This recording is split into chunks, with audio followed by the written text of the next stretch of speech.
Welcome to the FNDN Series, your deep dive into startup compensation with industry leaders from across the startup world.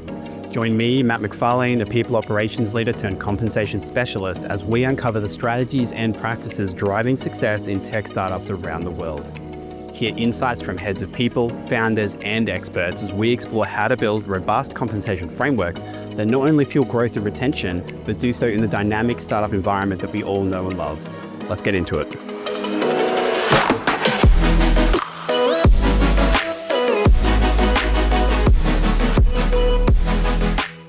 So funny. I always find these sorts of things like a little preamble at the start where you have each other like, we've got like 3 other conversations here that are probably helpful to other people. Yeah. Yeah. Like I wanted to ask you Always questions the way. about your hat, but and where I could get one of those, because like I love repping Jurassic Park, but at the same time, the Chris Pratt movies have really irked me, and the latest. Oh, really? Yeah. The Jurassic World. I don't know if you watched the recent Jurassic movie. I haven't. No, I saw that. I saw it on the plane actually. That it was. I saw it on the list of movies, and I saw that Scarlett Johansson was in it, and I was like, I found that really interesting because I would have thought of her as like an A-lister, and I feel like I don't know if Chris Pratt's in the new one or what, or if they've just like restarted or yeah. So I was kind of like, oh, okay, interesting. Anyway, but no, I didn't. I haven't watched it. To be honest, I've never, even when I was a kid, I was never really a dinosaur person. I was more of an airplanes was me, jets and things like that. And, but yeah, never really got into Jurassic Park. Damn. All right. We're finding things that we don't like about each other. And that's a good way to start a podcast. That's a great way to start a podcast, which isn't about the topic of Jurassic Park. It's about the topic of burnout. And, it's funny, I was thinking about the intro to this when I was, it was probably when I was in the shower, because of course that's where everyone does their best thinking. Yeah. And I was like, don't say that next time. Don't ask me what I was wearing. and I was like, oh, how do I introduce you and like how we came to know of each other and all these sorts of things. And I was like, you know what? I feel like I spend a lot of time kind of shitting on LinkedIn a lot and like the challenges that I have and the issues that I have with it. But like for all of its problems, one of the things that it is quite good at is helping create connection, which is obviously what it's, one of its goals. And because obviously that's how we met one another, was through just engaging with one another's content.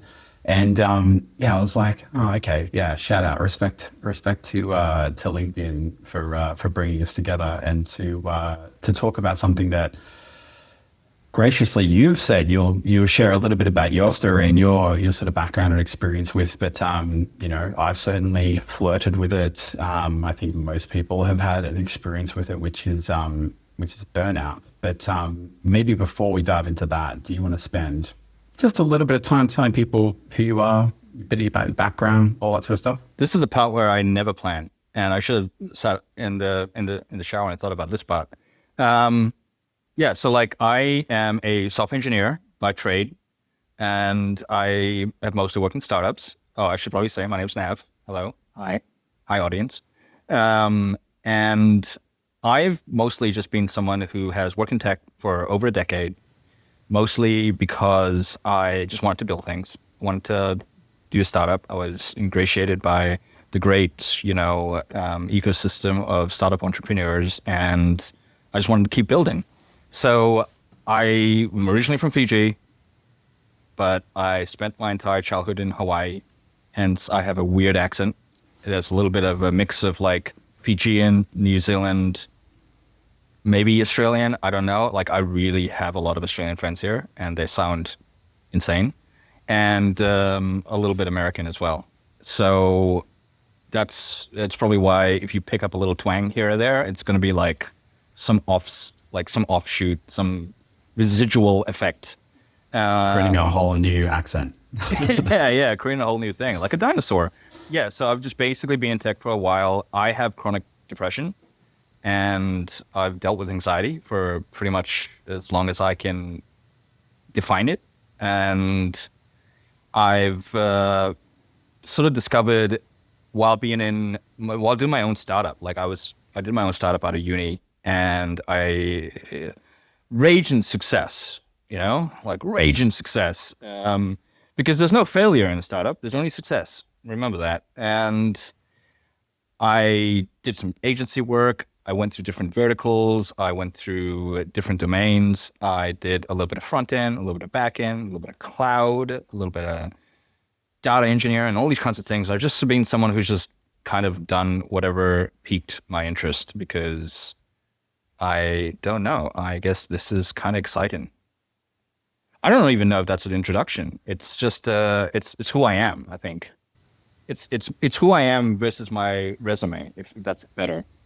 Well, I mean, it's always great in some respects that you don't plan this, and I think it's lovely that people actually get to hear whether you want to call it. Oh, wow, I feel like I'd be rude to say ramblings, but your like your inner thoughts around like who am I, how would I describe myself? I think it's nice when that can be a little bit more raw rather than choreographed.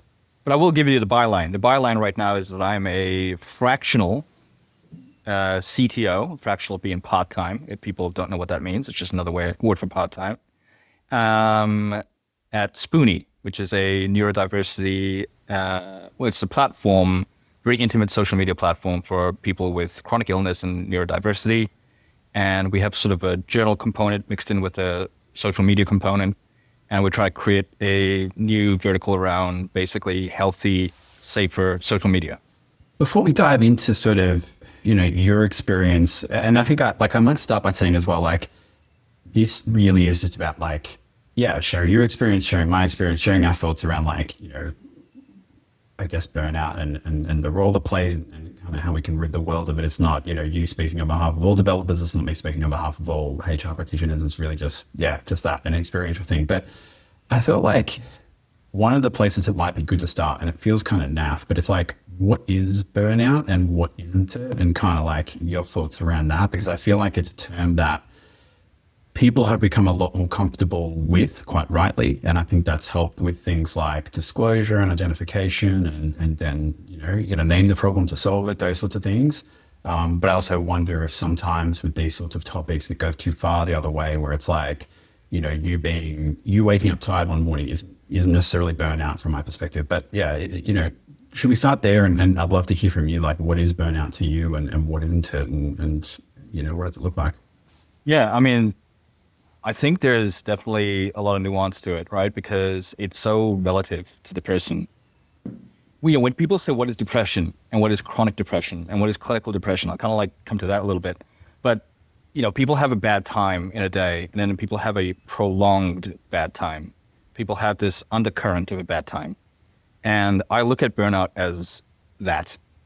It's a prolonged undercurrent that is always there. And maybe not always there, but it's certainly not there on a particular Monday.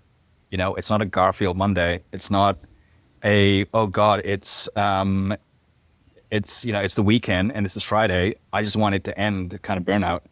It's something that you feel through the week and maybe even the weekend. And so I look at burnout as something that is always hanging over your head. And whether it's that feeling of like waking up in the morning being tired, are you waking up and feeling tired every day or on most days? Is it something where you're depleted of energy and you lost your interest in the work you do? Are you feeling anhedonic? Like, do you just have no desire to function at work? Like, absolutely no imperative to complete that task. And so without quantifying it as a singular sentence description, which I cannot do, for me, it is your battery is low and it continues to be low. And no matter how much you try to recharge it, it seems like it's constantly draining, like an old iPhone. Maybe that's a good way. It's an old iPhone with too many software updates. Is it 1 or 2 years old that they got in trouble for artificially doing that, the planned obsolescence or something like that? So hopefully that's not the same gauge for humans. I'm tired after I was 2. Yeah, well, funnily enough, I think a career, like 2 years in a career can generally be enough, right? I've got a 6-year-old iPhone 11, and I get maybe like 3 hours out of it. So, in many ways, I'd be very happy to get 3 hours out of my work.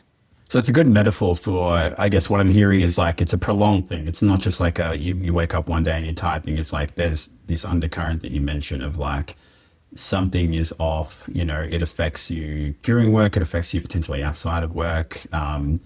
When you think of like the symptoms and kind of how that shows up for people, and again, neither of us are doctors, but, leaning on our own experiences here, you mentioned there's kind of, your battery's kind of flat or it drains quickly, those sorts of things. How has that shown up for you, or maybe when you've engaged with others that have had burnout, how have they described that from a real symptomatic perspective? I might not be a doctor, but I have read Wikipedia, and I think that qualifies.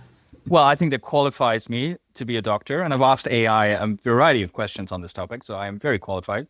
I hope, should I have a sarcasm label? Please do that. Anyway, I'll give you an example of it. I think I was, a couple of years ago, I was at work, and I had this person who would often reach out to me for help, like a junior engineer, just sort of, hey, Nav, how do I do this? Hey, Nav, how do I do that? And usually I just answer with like, oh, check this article out, check this thing out. If you've got 10 minutes, I can jump on a call with you right now. When I respond to that with a sigh, that's usually the start for me. And so what I'll find is that there are physical reactions I have to certain scenarios that normally wouldn't have occurred. Whether it's this little rage that I will feel for them reaching out to me, like this anger over like, why are you interrupting my time? I am so exhausted. I'm so tired. Go away. And so that's one thing, is definitely like the way I react at work or at home. I mean, either way. And the other aspect is how quickly I get to doing the work I'm doing. So as an example, I could usually find myself going into work and spending the first 30 minutes just like perusing my emails, looking at my tickets, maybe reading a few articles, and generally just jumping into it. But it just seems like it gets longer and longer and longer. And before you know it, I'm actually starting my work at 12 o'clock. So these are little tiny things that I consider maybe symptoms that sort of highlight, okay, you are either burnt out or you're reaching that stage of burnout. Yeah, you're seeing like a little bit more like reluctance to do some of the things that you might have ordinarily done, more natively had you not been burned out. I'm curious, like, where do you think, or do you think there's a relationship between burnout and disengagement? Disengagement's a topic that comes up a lot in obviously in HR and people circles, and we measure it primarily through surveys and things like that. Do you think it's a case of something like, disengagement precedes burnout? Do you think it's they're separate things? Like, what's your take on it? Yeah, I think it can be both. I hate that that's the answer, but it can be both, because from my perspective, and I've worked in a company where I am literally talking to customers because I am the first hire or the second hire, and only a team of like 3 engineers. So my job isn't to just write code, but it's actually to talk to people. And so I can see the effect of my decisions. I can see my code having an effect on someone's life or someone's business. And then I've been in a company where I am a cog in a wheel. I am one of 300 to 400, and I do not see, my work, I do not see it in the hands of the customer. So I will feel a level of disengagement there in that situation, in that sort of like ladder situation. And so in many ways, if you had to send me that survey there, I probably would be quite disengaged. But now let's flip the script. And if I'm in that early stage startup and I'm often engaged, my role is to be engaged, and you see a slow, disentanglement, then I think you're also seeing the other side of it, where I'm now just completely divorcing myself from the situation. Yeah, nice. It's so, yeah, I guess, because I find it interesting, like some of the things you're hitting on there are like, there's like good, what you'd call performance, or performance culture practices, which is like, do I feel connected to my work? And if what I'm hearing is right, it's kind of like those are the things that tend to lead to disengagement. Like it may be a feeling that your work doesn't matter too much, but actually like some of the like more advanced signs that potentially could be a bit more symptomatic of burnout is actually like, yeah, I'm not that interested in kind of going outside of my kind of core role, my like, the box of my position and what it is that I need to do day to day to really help kind of the company take that next step, or, be more than maybe what I'm being paid to do, helping your employees, really going the extra mile on something and kind of gold plating it or polishing it or something like that. Is that right? Yeah, and it's so dependent on the person, right? Because I've been a manager in a situation where I've had to work with someone who honestly they just saw their work as work, And I remember just saying like, you figured it out. I don't know how you've done it, but you figured it out. And in a situation like that, maybe you'd consider that sort of not engaged. Maybe you'd consider that as burnout. But really, I think they have a very healthy social life, a very healthy career, and so. It just really, and I hate that, but it really depends. It just so depends, because it depends on whether you're an early stage startup where you've hired people who are multidisciplined and are working with clients and customers, or it depends on whether you're in a team where your customers are actually your own engineers. So with the engineering teams, you'll usually have the separation of like infrastructure engineers. These are the folks who build the things for the other engineers to do. And so their engagement comes from the other engineers using their tools, providing them feedback. And if, for instance, there's a lot of errors, there's a lot of problems, or if there's no appreciation shown in company circles for the work of the infrastructure team, then you'll find that maybe they're going to get disengaged. So there is no absolute, and I wish there was, because if there was, then I think we would have solved this already. And yeah, there's so much nuance to it. Yeah, I hear you. It's we've touched a bit on like, kind of what it looks like, what it shows up like, when it's maybe burnout versus disengagement, how it's maybe preceding burnout, things like that. What are the things that you think like catalyzing that for people? And I'm sure it can be myriad. I mean, I can share my own experience, and this is never like ever like diagnosed as clinical burnout or something like that. But I can certainly say that when I was at, my lowest in my career, and felt a lot of the things that you're talking about, it was because I was in a role where, like physically I was healthy, and I was, doing good exercise, and I was eating well and all sorts of things. It wasn't necessarily like a lifestyle thing. But I think for me, what I noticed in and of myself was that, a lot of what you're talking about, I was kind of like, just uninterested in being at my place of work. I was like not interested in, if I saw something that it would have taken 2 seconds to fix and make something better, I probably wasn't going to do it, because, why should I try and help this workplace? And for me, it was driven a lot by this sense of just like, it was just hard to get shit done. And it was just really hard to do my job. It just felt like, whether it was a combination of ambivalence or like lack of clarity around what we were as a company and what my team's role was and our purpose and all those sorts of things. And I remember like the experience that really crystallized it for me was, I won't name names. I was working for a law firm, and I remember like they had a huge turnover onboarding, like early turnover issue. So people would come into the company, lawyers would come into the company, they would start ramping up into, their billable hours or whatever it was. And within 6 to 12 months, a lot of them would have really high turnover rate. And now that is an obvious, huge issue, if not for the reason that people that don't even want to spend 12 months in your workplace is a bad thing, but most of all because, like any, decent sort of company, most of those people had a ramp up period. So they wouldn't build their full rates and the hours that they were expected to do in a week until maybe after 6 months, something like that. So, they'd start with 0 billable expectations, and then after 6 months, they had full billable expectations. And so you can imagine that when a lot of people are leading in that sort of 6 to 12 month period, the cost of an employee is huge because they're not covering their own costs, let alone producing profit for the business. And so that was something that we tried to diagnose, and we tried to look at introducing a tool to help us solving it as part of the onboarding process. I think it was part of the selection and the onboarding process.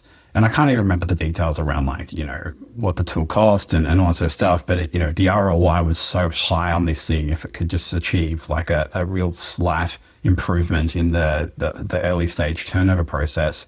Then I thought, this is like the biggest slam dunk in the world. Like, we just have to keep a few more lawyers and this thing pays for itself in terms of the amount of money that they make just because they stay longer and they have more billable hours. And it just got knocked back. It was just like, yeah, nah, like, we're just not interested. Like, there wasn't any real like feedback. And so for me, that was such an obvious thing. And we as a profession get crucified all the time for not being commercial enough and not being, grounded in kind of the business needs and the commercial realities of the business.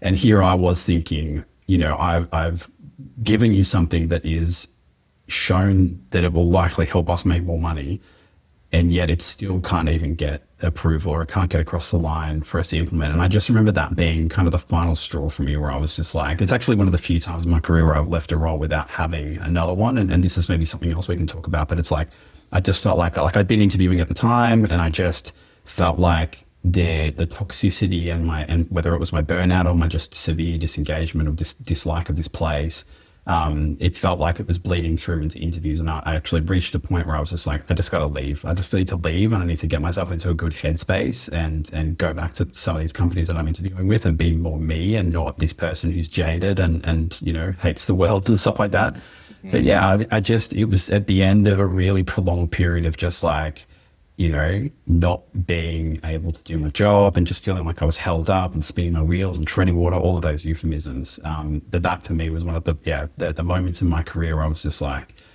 gosh, that was just a real slog. And yeah, all of the things that you mentioned. But anyway, that was a really long way of kind of sharing that one experience. But what are the things that you think for the people that do experience burnout, or even just, yourself, what are the things that you think kick it off for? First off, there's so many things that I wanted to say there in that entire let's do that, and then you can. I didn't give you any space. I'll sort of explain why. Because before COVID, I was working on a product as the first engineer. It was called Exponential, and this was in New Zealand. And basically, we were like culture amp, office vibes, early start kind of thing.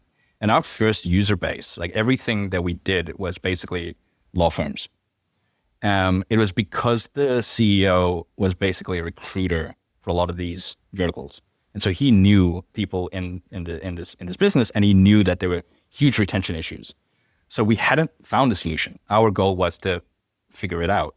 And, a big part of that was just surveys and all that kind of stuff. And I could see exactly what you're referring to.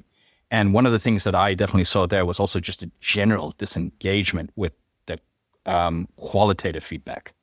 So you got the quantitative feedback, but let's face it, people just fudge those.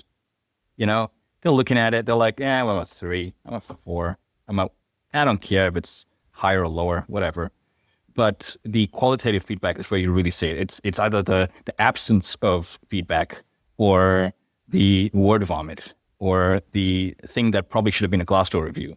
It's all absolutely useful. And the further that, when COVID hit, the first product that they would get rid of is basically any HR tech, right? Like, they were saving money. So all these potential customers that we had lined up, gearing up for a raise, all these things just fell apart because every single company was like, well, that's just HR stuff. That's just surveys. We don't need that. We need to keep the business running. And to a point, I agree, like, you need to keep the business running. You can't survey employees if you don't have employees. But at the same time, it shows where HR tech sort of... Yeah, it shows what they truly value, right, doesn't it? And I think, none more so than a services business where their people are their product. Like, it's not a SaaS business, right, where it's kind of like, yeah, well, the thing is going to keep running if the people are here or not in some respects. But, if you people who, deliver the work and in order for you to make the money are not doing that, then fundamentally your business is threatened. So yeah, it's crazy to me that, And I'm sure that the legal, industry isn't the only one. I'm sure there's many of them, but that was just my experience, and clearly yours as well. Yeah, it was a very depressing experience there, not just because of COVID, but also, seeing sort of this business also come to an end. The other thing I wanted to say, and it's such a perspective shift. You look at it as you're the enemy. You are the enemy. And when I say that, I'm like, there's a general thing that says HR is there for the business. They're not there for you. They're there to protect the business from you. And that is and look, I'm not going to say that is always the case, but it's not also not the case, right? Like there's definitely situations in companies, it's a stereotype. and individuals. Yeah. And it's so like strange to also hear from your perspective that you are fighting for these features, these tools that are actually going to benefit people, but you're getting pushed not just because of a leadership choice, but also the bureaucracy of the choice, like the hoops that you have to jump through. So at the end of the day, like to answer your main question, there is yes, I do think these things that they put in front of you to slow you down or to make things more involved, or maybe it's really, really important to do it in the first place. But it definitely means that something that could have taken you a day and you could have gotten this instant dopamine hit, this to-do item that went from to-do to in progress to done is now to-do, in progress, in review. And it's in review for months and months and months. And then you finally get some degree of a response months later, but it is gone. Whatever context you had in your head, whatever ambition you had at that time is gone, because you're completely a different person every day, let alone every month. And it's very odd to assume that anyone could just easily pick up a ticket months later and be able to just continue on from that. So yeah, I just think every single one of those steps definitely helps create that burnout. Yeah, the irony that I find in what you're talking about is that, often, and I feel like this is a fever pitch at the moment, being, we're recording this in December, we'll probably go live early next year, but it's like, there's such a deep-throated, interest, desire, passion, whatever, for high performance and high performance cultures and efficiency and productivity right now more than ever. And it's obviously, it's our field, it's all these sorts of things. But people want, companies want high performance. Yeah. And yet the irony is that the high performers, the people that do go out of their way to come up with, novel solutions and they pursue it, and they're the kind of people that these companies want. They're kind of putting these obstacles in front of them and, preventing them from being successful in a way, and potentially, burning them out and causing them to be, just mediocre from an employee perspective. It's just, I don't even know what, if there's I don't think there's necessarily a question there, but it's more just an observation around the irony of companies that try to, through whether it's through standardization or whatever it is, they just, think, hey, this is going to make the process faster, but actually it just puts the handbrake on people who, maybe won't fit into the process and help a company kind of do what it purportedly wants to do. I want to add to that because I feel like very often procedure is sort of demonized. And, you get into this stage where, okay, well, you got a high performing team. You should be able to just do it. You should be able to just go and just ship it. Like that ship it thing, man, it triggers me. When I hear it, it triggers me. My absolute favorite one is let's fucking go. Sorry, can I say that word there? Am I allowed to say that word? Why not? Yeah. Okay. All right. There's this idea that you should just do it, man. You just do it. But there's also sometimes a reason for a procedure, and it's there to sometimes protect the customer, or it's there to protect the business. But I think what makes it really difficult is when all these layers in between don't actually know what the dang procedure is. And so they're spinning in circles trying to figure it out. And it's kind of like when you call a travel agent back in the days when you had to call a travel agent and you said, I want to change this thing. I want to change this flight. Like, cool, I will talk to this person. Well, isn't your job to just do it?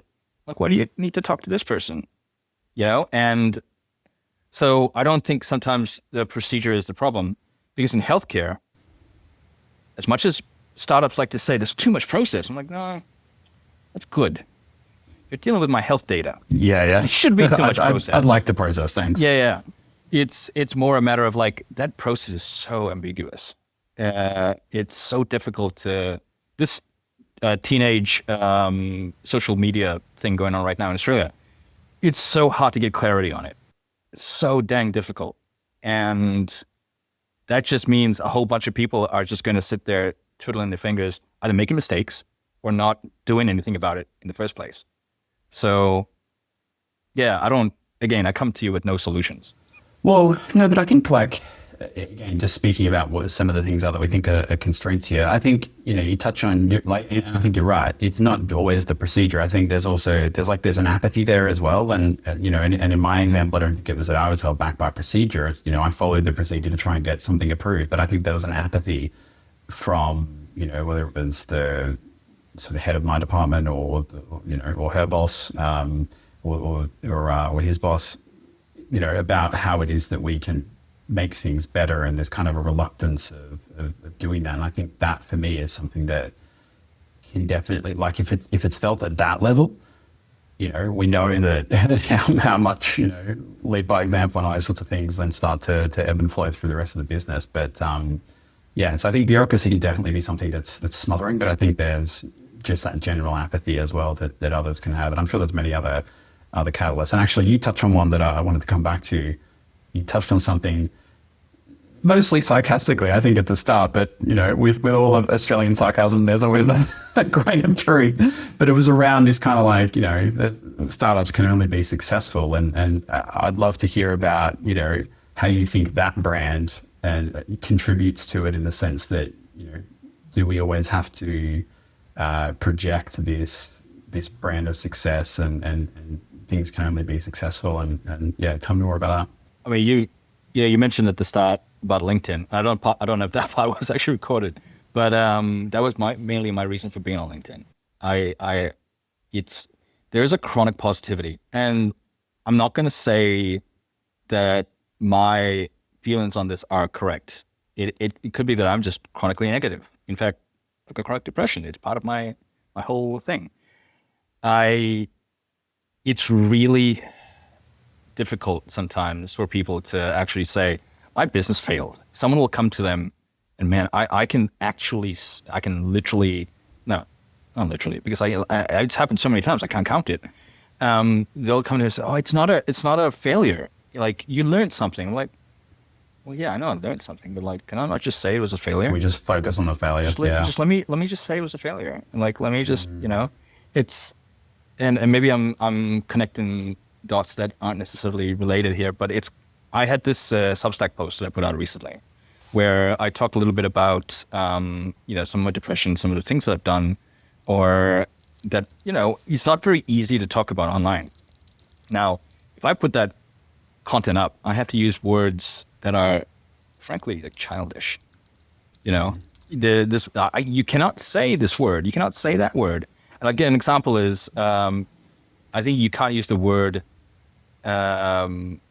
anger or something like that on LinkedIn without getting one of those little notifications that says that this is, we've noticed messages like this tend to be, well, it's not necessarily anger itself, but like there's but it's something like that. A certain negativity, negativity in your content. Like if you said that, well, you're not a failure, or if you just said, well, you're a failure, sarcasm, you're most likely going to get that little tiny dialogue that says, so it doesn't understand nuance, right? Like, this is AI.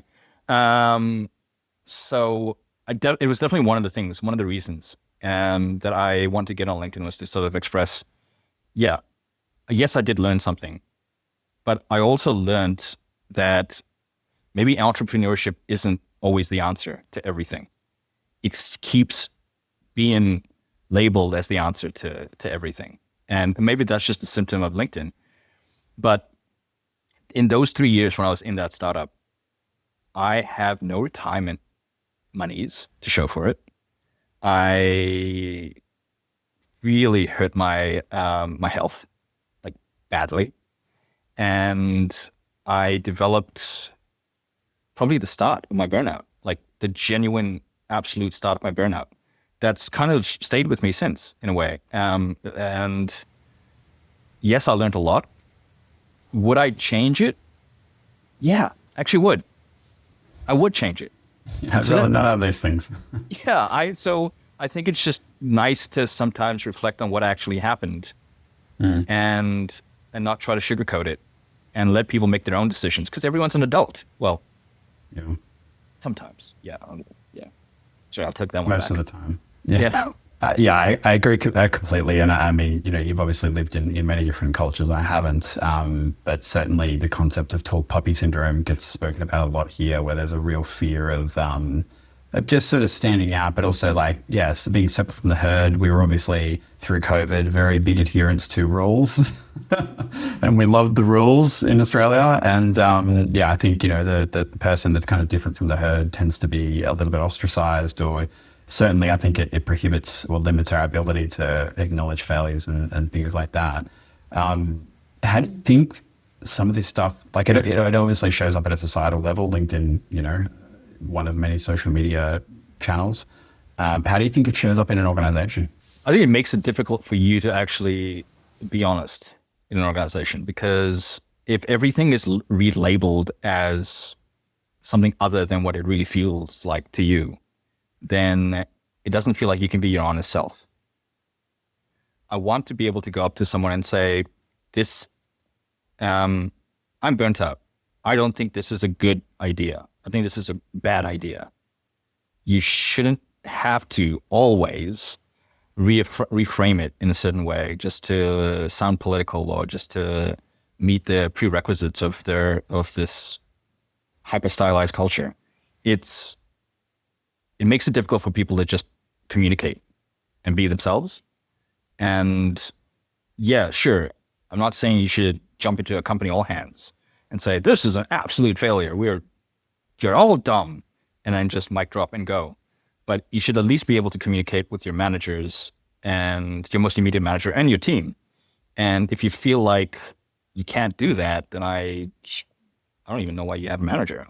Yeah, it ties into another really popular concept around psychological safety and having the ability to say, hey, I've stuffed up. No industries is it more important than medical and health industries, but being able to share when things haven't gone right, or to put your hand up and say, hey, I'm concerned about this or something like that. But I like kind of what you're saying, in the sense that it really, again, like most things, it needs to be role modeled from the top, and it needs to be shown that these things are okay, to help kind of create the trickle down effect, so that those conversations can happen at the team and the individual level, right? Yeah, and I'm not going to sit here and say, look, this is what the CEO of Walmart needs to do, because I have no concept of what it's like to be leadership in a company that size. So I can only speak to, a company of less than 100. And in that kind of situation, I really want my leadership to actually say, we're hitting this problem. I don't need chronic positivity from you. I need honesty. And with that honesty comes this is what we're doing. This is why we're being proactive. This is what we're going to look at. And I think it goes a long way. Now, obviously, the larger the org, the more the personalities, you're not gonna accommodate everyone. I think there was this comedian I like to often quote, Patrice O'Neill, would say, in a comedy room, 50% of the crowd's gonna love you and 50% of the crowd's gonna hate you. I think that's a whole lot better than 100% of the crowd pretending they like you. So I will. Yeah, again, I don't know what this looks like in a larger org. Yeah, but I feel like there's to sort of recap, I don't know, round the point on what you're saying there is we need to find a way to be more comfortable to comfortable to be ourselves in a way as well, right? And kind of be maybe a little bit more accepting of that, and not feel this like, and again, LinkedIn's a great example, and it's an easy punching bag. It's just like everyone feels like they have to be their best selves, and there's so much like hustle porn, that sort of entrepreneurial culture, only successful, only ever made hundreds of millions of dollars, all that sort of stuff that I think just continues to create this thing of like, it's, I have to project success, and it has to resonate with everybody, and it has to, like, I have to please all people. I know certainly that's something I've grappled with throughout my entire career, isn't it? You kind of have to, maybe it's only experience is the only teacher that can give you the lesson, which is that you can only ever please some of the people some of the time, right? Like you can't ever make everyone happy. And it's just something that you have to acknowledge and accept. Yeah. Do you mind if I ask you something? So in the roles that you've had, have you worked with any engineering heavy organizations? From a software perspective, yeah. Yeah. And what have you noticed there, like in relation to what we're talking about? Is there anything that sort of stands out with respect to burnout? Burnout and maybe company culture. Very vague, very ambiguous. Like I'm it's a big question. I think, a lot of the things that I think are true in most of them, which is that it's like, engineers tend not to, in my experience, love unnecessary bureaucracy. So I think, like, to your point before, like, a process is fine if it's a healthy process and if it helps us like deliver something more efficiently, where we don't need a lot of like change or divergence from the process. But I think where it's introduced, and God, this is it's a humble teacher when you try to introduce something that is seen as being superfluous or unhelpful to an engineering team, because they will absolutely bluntly let you know what that is and why it's useless. And to be honest, I love that about that group of, again, the stereotype of that group of people, because it's definitely helped me be better at my job. And I literally wrote an article about this the other day, actually, but about job level frameworks. And I remember fondly a time where I tried to apply a job level framework that I had adopted from another company, and it was their job level framework, and I represented their companies, and tried to adopt it for an engineering company that I was working with, and very quickly found out that was never going to work, because it was for a different sized organization. It didn't speak to the kinds of roles that we had, and it just didn't resonate. People couldn't see themselves in it. And they weren't afraid to let you know. And so, for me, it was hard to accept, but it was good, because then I could go, okay, well, this clearly isn't right, and I need to now, evolve this into something that looks more like us. And the only way you can do that is by speaking to the people that it serves. And so definitely you'll know about it. Engineers definitely have their own version of that, where you'll go into, this is a little bit of a joke, but I've always found, when you've hired a new CMO, when you've got a new brand for your company, or when you've hired a new CTO or CPO, if you've got a whole different product lineup, or you know what I mean? Like, suddenly there's a giant restructuring of responsibilities and ideas and features and processes. And engineers similarly had the same issue, where they'll take something that maybe worked in a previous company, or in a very well-to-do company like Google, which loves to have its engineers write blogs. And you'll read that, you'll listen to a couple of podcasts and blah, blah, blah, and you're going to have these engineers come into your organization, and they're going to try to bring their ideas in and their processes in. And that's how you have Jira. That's how you end up with something that doesn't necessarily work for that organization. And engineers, again, such a stereotype, but they love systems and they hate systems. It's a dichotomy. And I have always found that often it comes at the expense of them not understanding the domain they're in. So yeah, you're right in that, it's good to get that feedback from engineers. But I always want to challenge that and ask, what is it specifically that you didn't like about it? Because if they can't answer that, then I'm kind of like, you're having an emotional reaction to this process. And I say that because this is also an aspect of engineering burnout isn't always from the top down. It's also within the organizer, within your team. You will have these like 10x rockstar engineers, which, folks like Elon Musk love to harp on about, is like, yeah, glorify. And what they do to the team is also just as bad as what a bad leader does to the team, because they create this idea of what this is how it should be. This is how it's going to be.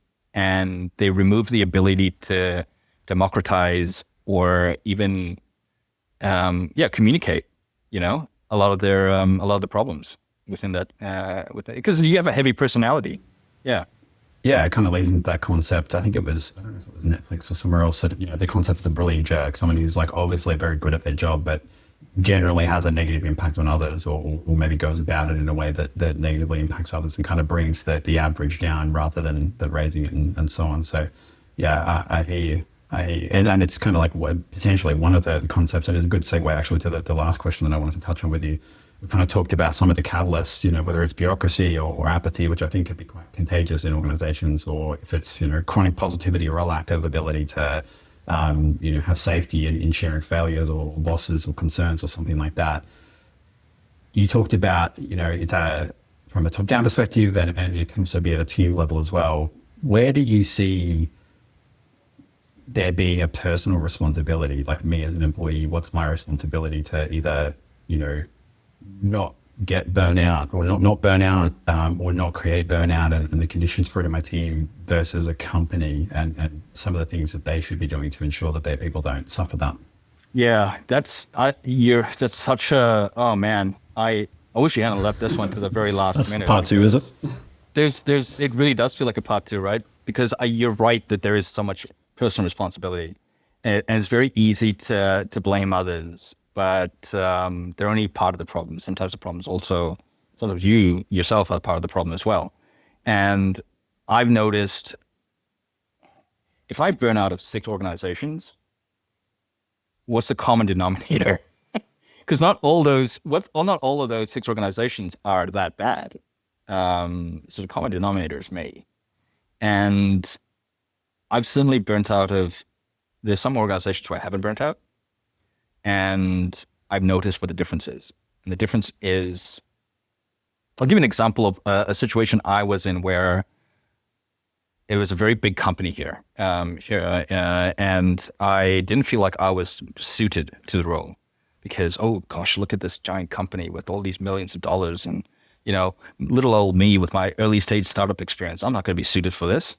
And so during this great COVID period, I figured, but this company is going to offer me a lot of money to be basically not a senior engineer. I can just kind of relax a little. I can chill. I can learn from these people. And I took this job.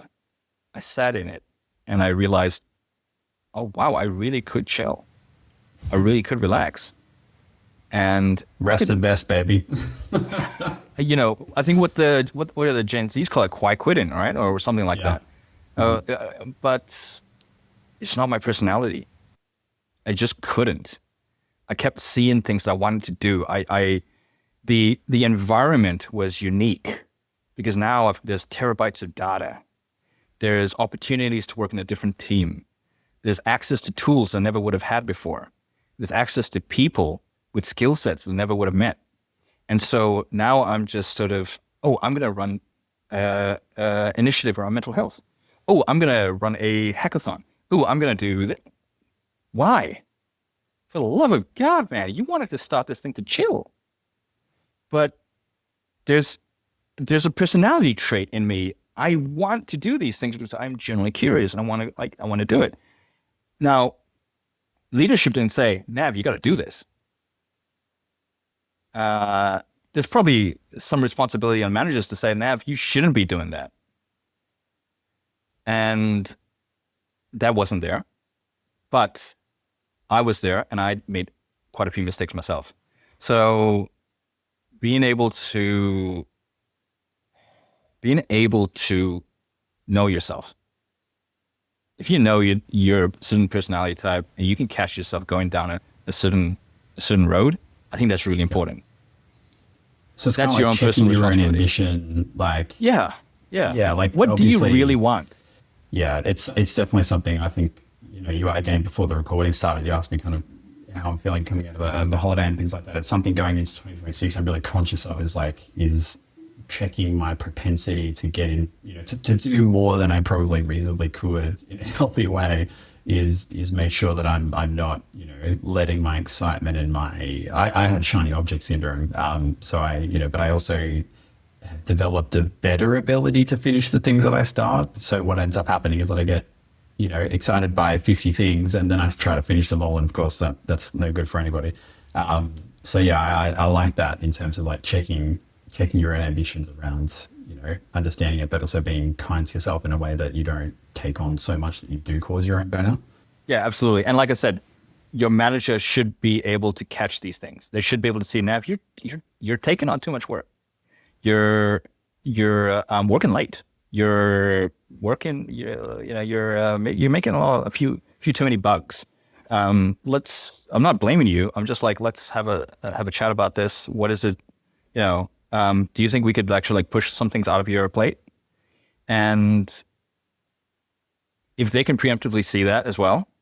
And look, managers in some of these orgs, they have their own stresses. They're not your therapist. And I have a draft blog post about this. Your manager isn't your therapist, not even your mentor necessarily. They're your manager. So maybe we put a little bit too much on them sometimes. And, there's a little cyclical loop there where like, if you make your manager burnt out, they're going to make you burnt out. It just happens, if they can't accommodate you, you have to accommodate yourself. And then everyone's just going to burn out. The room is just going to smell of smoke and burnt toast.